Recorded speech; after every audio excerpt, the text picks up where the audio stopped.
राम राम भाई, सभी भाइयों ना। आज हमारे पास मारुति की बलिनो गाड़ी आई हुई है। इसका स्टेयरिंग अटक रहा है, अटक अटक के चल रहा है। आज हम आपको इसकी मोटर की गरारी को रिपेयर करना बताएंगे। ज़्यादातर मारुति की जैसे गाड़ी आती हैं, बलिनो होगी, ब्रीजो होगी और ये स्विफ्ट नया मॉडल, इनकी ही मोटरों में प्रॉब्लम है। और किसी की भी मोटर में ऐसी दिक्कत नहीं है और ना ही स्टेयरिंग अटता है। तो आज इसकी मोटर की जो गरारी होती है उसको रिपेयर करना सिखाएंगे। जो इसकी मोटर होती है, मोटर की जो गरारी होती है उस पे निशान पड़ जाते हैं, स्क्रैच से आ जाते हैं। उसकी वजह से यह अटक अटक के चलना स्टार्ट हो जाता है और स्टीयरिंग हमको हार्ड सा लगता है। तो सबसे पहले हम इसका स्टीयरिंग असेंबली को नीचे करके और इसकी मोटर निकाल के उसको रिपेयर करना सिखाएंगे। उसको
हमने इसकी कॉलम असेंबली को खोल लिया है।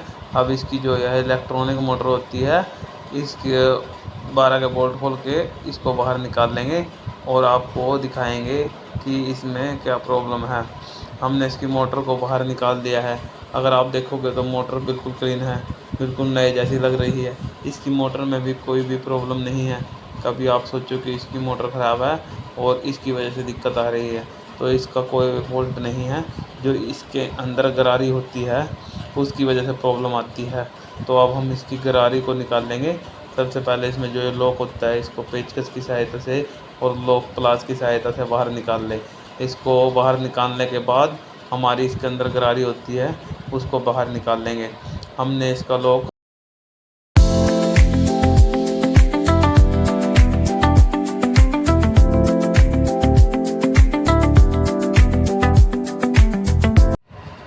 हमने इसका लॉक बाहर निकाल लिया है। अब इसकी गरारी को बाहर निकाल लेंगे। इसको सावधान पूर्वक निकालना होता है। आपको दोनों साइड, एक उस साइड और एक उस साइड पेचकस लगाने हैं। और जो इसकी स्टीयरिंग होता है, स्टीयरिंग असेंबली होती है जो, उसको आराम आराम से हिलाना है। वैसे तो ये बाहर आएगी नहीं, इसको स्टीयरिंग असेंबली को हिलाते रहना है और यह साथ के साथ बाहर आ जाएगी। अगर आप वैसे ही निकालने की कोशिश करोगे तो यह बाहर नहीं आएगी। तो स्टीयरिंग असेंबली को भी साथ के साथ निकालना है। हमें जो यह गरारी है इसको रिपेयर करना होता है। आप देखोगे जो इसका ये बिल्कुल फ्रंट होता है, फ्रंट का हिस्सा है जहाँ पे मेरा अंगूठा है, इसको और जो ये आगे वाला पॉइंट है, इन दोनों को घिसना होता है। आप देख पा रहे होंगे इन पे बिल्कुल हल्के हल्के से स्क्रैच आए हुए होंगे। तो हम इन स्क्रैचों को क्लीन करना होता है और हमारी स्टीयरिंग असेंबली अटकना बिल्कुल ही बंद हो जाती है। अब हम आपको दिखाएंगे कि इसको कैसे घिसना होता है।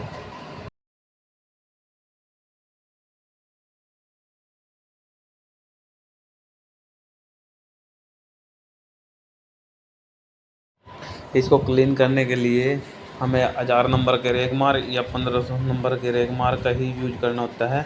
इसके अलावा कोई भी रेगमार यूज नहीं करना होता। जब हम गरारे को घिसाते हैं, जो आगे वाला पॉइंट होता है उसको हमने अच्छे से घिसाना होता है, और जो इसके साथ में ही पॉइंट है, जो ऊपर पॉइंट दिया हुआ है, उसको भी लगातार घिसाना है और इसको भी लगातार घिसाना है। पर आगे वाला जो पॉइंट है उसको ज़्यादा घिसाना है। इस पर लगातार डीजल गेरते रहें और इसको घिसाते रहें।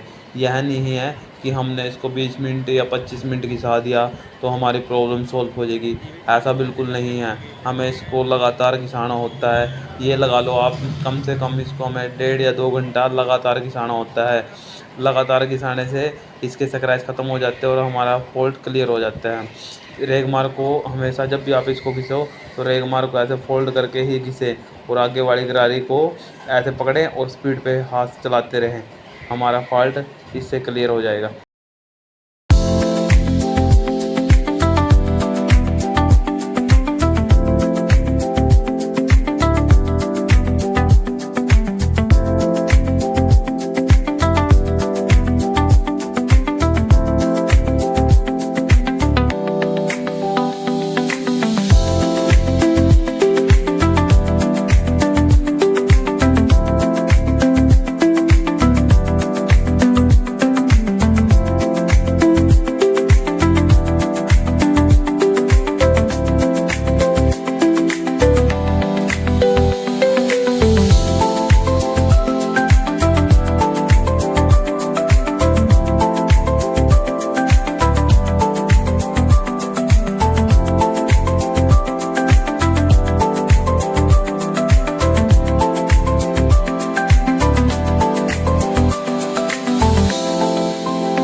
हमें इसको घिसाते हुए 1.5 या 2 घंटा हो गया है।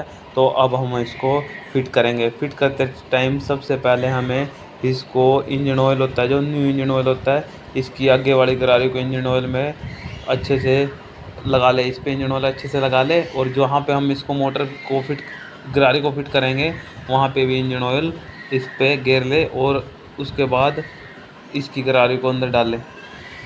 गरारे को अंदर डालने के बाद जो प्रोसेस हमने किया था वही है सेम पहले वाला। इसको अंदर डालने के बाद लॉक लगा दें और इसकी स्टीयरिंग असेंबली को फिट कर दें।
म्हणून मी तो काय आपल्या मागाची पहिला अल्टरनेट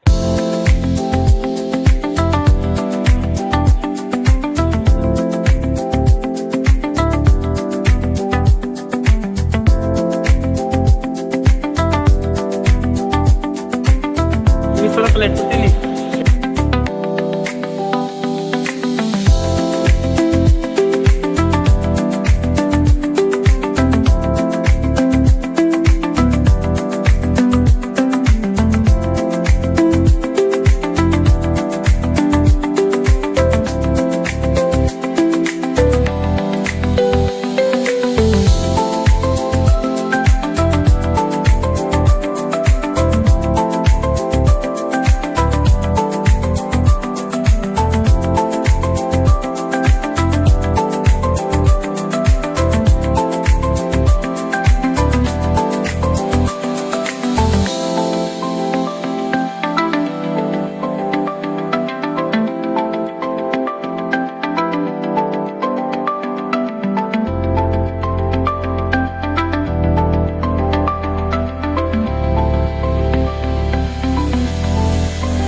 हमने इसकी सारी फिटिंग कर दी है और इसकी फिटिंग करने के बाद स्टार्ट करके हम आपको दिखाते हैं कि हमारा फॉल्ट क्लियर हुआ है या नहीं हुआ।